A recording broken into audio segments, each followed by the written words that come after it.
ये कहानी जेनी नाम की लड़की के ऊपर आधारित है जिसका कोई बॉयफ्रेंड नहीं है और वो अपनी इसी कमी को पूरा करने के लिए पूरे घर में तबाही मचा देती है। मूवी में आगे बढ़ने से पहले मैं आप लोगों को बताना चाहूंगा कि आप ईयरफोन लगाओ चाहे ना लगाओ कोई फर्क नहीं पड़ता, बट एक बात है कि आज थोड़ा ज्यादा होने वाला है। और आज मैं जिस मूवी को एक्सप्लेन करने वाला हूँ इस मूवी का नाम है नॉट अनदर टीन और ये मूवी 2001 में रिलीज हुई थी। मूवी की स्टार्टिंग सीन में हम जेनी नाम की लड़की को देखते हैं। जेनी एक पुराने जमाने की रोमांटिक फिल्म देख रही थी जिसे देखने के बाद उसका मूड बन जाता है और उसके बाद वो बाबा मूसा खां बंगाली का औजार निकालती है और उसे अपनी मौत के कुएं में डाल के उसका आनंद लेने लगती है। तभी वहाँ अचानक उसके पापा आके उसे बर्थडे विश करते हैं और जेनी अजीबोगरीब शकल बनाने लगती है क्योंकि ना तो जेनी उस औजार को बाहर निकाल सकती थी और ना उसे अंदर रख सकती थी। तभी उसके दादा दादी भी केक लेके वहाँ पहुँच जाते हैं और जैसे ही उसका डॉग उसका ब्लैंकेट खींचता है तो वो औजार निकल के केक पे गिर जाता है, जिसे देखने के बाद सब लोगों को पता चल जाता है कि आखिर जेनी क्या कर रही थी। उसके बाद जेनी के पापा दोनों बहन भाइयों को स्कूल छोड़ने के लिए जाते हैं, जहाँ जेनी का भाई उससे बोलता है कि तुम्हारा कोई बॉयफ्रेंड होना चाहिए, जिसपे जेनी उससे बोलती है कि मुझे अपने पसंद का लड़का चाहिए, जिसपे जेनी का भाई बोलता है कि तुम जल्दी से किसी को पसंद करके उसके साथ घबाघब कर लो क्योंकि तुम्हें पापा का रोल पता है ना, तुम बड़ी हो,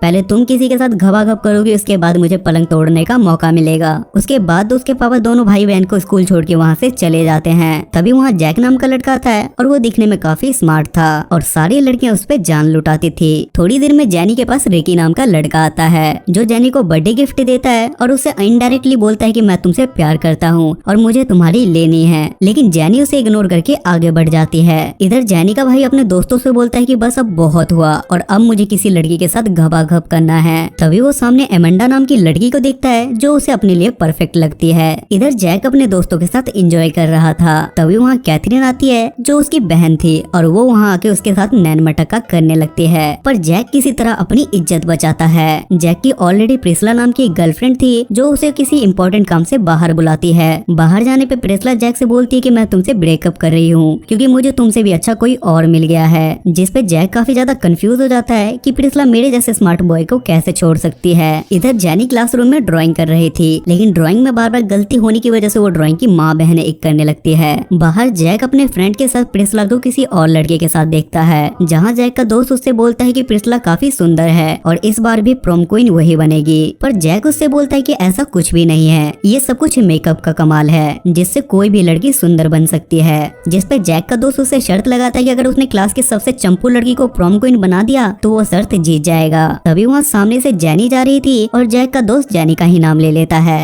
और जैक को भी मानना पड़ता है। इधर क्लास में रिकी एक पोएम सुनाता है जिसमें वो जेनी का नाम लेके उसे प्रपोज कर रहा था, पर जेनी उसे पोएम समझ के इग्नोर कर देती है। इधर जेनी का भाई अपने दोस्तों के साथ अलग ही कारनामे कर रहा था और वो एसी की सीलिंग में घुस के सभी मोहतरमा को कपड़े बदलते हुए देख रहा था। कुछ दूर आगे बढ़ने पे सीलिंग टूट जाती है और वो तीनों जेनी के क्लास में गिरते हैं, जिसके कारण उन तीनों को पनिशमेंट मिलती है। इधर जैक जेनी के पास जाके उसे डेट के लिए इनवाइट करता है और बोलता है कि मुझे तुम्हारी लेनी है, लेकिन जेनी उसे ये बोल के मना कर देती है कि पिछले 6 साल में तुमने मेरे से कभी भी कुछ बात नहीं की। अगले दिन मैच के दौरान जैक बस बैठा हुआ था क्योंकि पिछले मैच में उसकी गलती की वजह से उसके दोस्त की जान चली गई थी और तब से जैक को मैच में सस्पेंड कर दिया गया था। इधर जेनी अब जैक के बारे में ही सोच रही थी और वो अपने पापा से इसके बारे में एडवाइस लेती है, जहाँ उसके पापा उससे बोलते हैं कि तुम्हें उसके साथ डेट पर जाना चाहिए था। इधर जैक के पापा जैक से बोलते हैं कि बेटा हमें पता है कि तुम्हें गर्लफ्रेंड चाहिए और हमें ये भी पता है कि तुम्हारा ब्रेकअप हो गया है। जिसके बाद जैक अपनी बहन से लड़की पटाने की निंजा टेक्निक सीखने जाता है, लेकिन वहाँ जाने के बाद उसकी बहन उसी पे डोरे डालने लगती है। तब जैक उससे बोलता है कि मैं तुम्हारा भाई हूँ, जिसपे कैथरीन बोलती है कि मुझे इससे कोई फर्क नहीं पड़ता।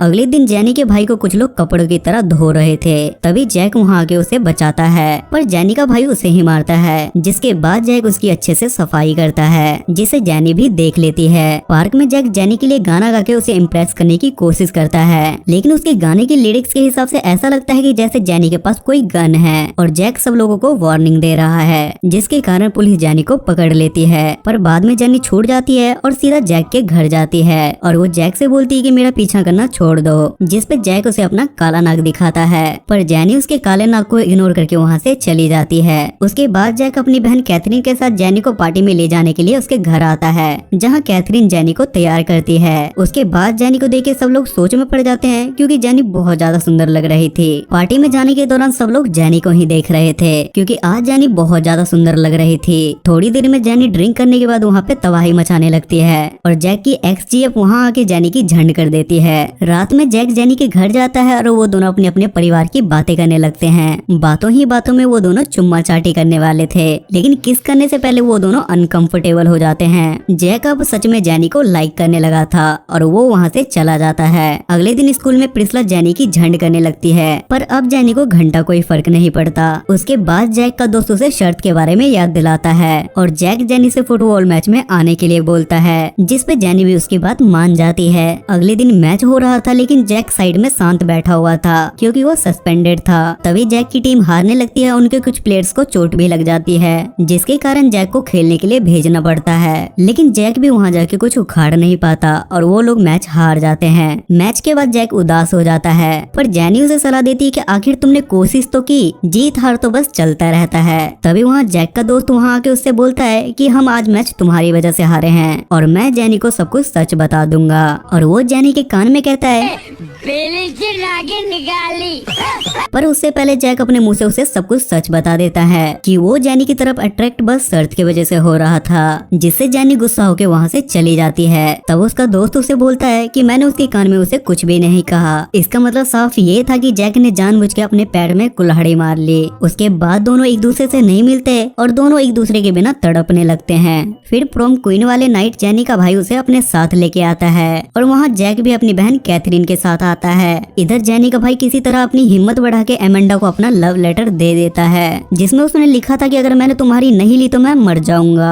जिसके बाद एमेंडा भी उसकी बात समझ जाती है और वो दोनों पलंग तोड़ने के लिए जाते हैं। उसके बाद जेनी और जैक का दोस्त एक साथ और कैथरीन जैक के साथ कुत्ता डांस करते हैं। तब कैथरीन जैक को किस करने लगती है, जिसे देख के जेनी वहाँ से बुरा मान के वहाँ से चली जाती है। तब वहाँ प्रोफेसर प्रॉम किंग का अनाउंसमेंट करता है, जिसमें प्रॉम क्वीन जैक था और प्रोफेसर बोलता है कि इस बार 2 लड़कियां प्रॉम क्वीन बनी है, जिसमें प्रिस्ला को लगता है कि शायद ये मेरा और जेनी का नाम होगा, लेकिन प्रॉम क्वीन कोई और लड़की बनी थी जो दोनों बहनें थी। उसके बाद जैक जेनी को ढूंढने लगता है, जहाँ एक बेटर जैक को बोलता है कि जेनी तुम्हारे दोस्त के साथ घबाघब करने गई है। तभी जैक को रिकी मिलता है और वो बोलता है कि मैं भी जेनी से प्यार करता हूँ और दोनों जेनी को ढूंढते हुए होटल तक पहुँचते हैं। होटल रूम के अंदर जाने के बाद जैक को पता चलता है कि उसका दोस्त जेनी के साथ नहीं बल्कि प्रिस्ला के साथ घबाघब कर रहा है और प्रिस्ला का बॉयफ्रेंड चूतियों की तरह वीडियो बना रहा है। तब वो जेनी के ढूंढने के लिए उसके घर जाता है, जहाँ उसके पापा बोलते हैं कि जेनी आर्ट डिजाइन के लिए एयरपोर्ट गई है और उसे पेरिस जाना है। जैक जल्दी से एयरपोर्ट पहुँचता है, जहाँ वो जेनी को एक फुटबॉल फेंक के मारता है, जिसके कारण जेनी गिर जाती है और वो वहीं रुक जाती है। जैक उसे अपने दिल की सारी बातें बता देता है, जिसे सुन के जेनी पेरिस जाना कैंसिल कर देती है। इन दोनों में वहाँ पे चुम्मा चाटी होती है और ये मूवी यहाँ खत्म हो जाती है। सो गाइस, आई होप कि आपको आज की एक्सप्लेनेशन पसंद आई होगी और इस मूवी के IMDb रेटिंग है 5.7 स्टार्स आउट ऑफ 10 और इसे गूगल यूजर ने 74% लाइक किया है। अगर आपको एक्सप्लेनेशन पसंद आती है तो मेक श्योर आप मेरे चैनल को सब्सक्राइब करके मुझे सपोर्ट करें। तब तक के लिए स्टे सेफ, स्टे हेल्दी।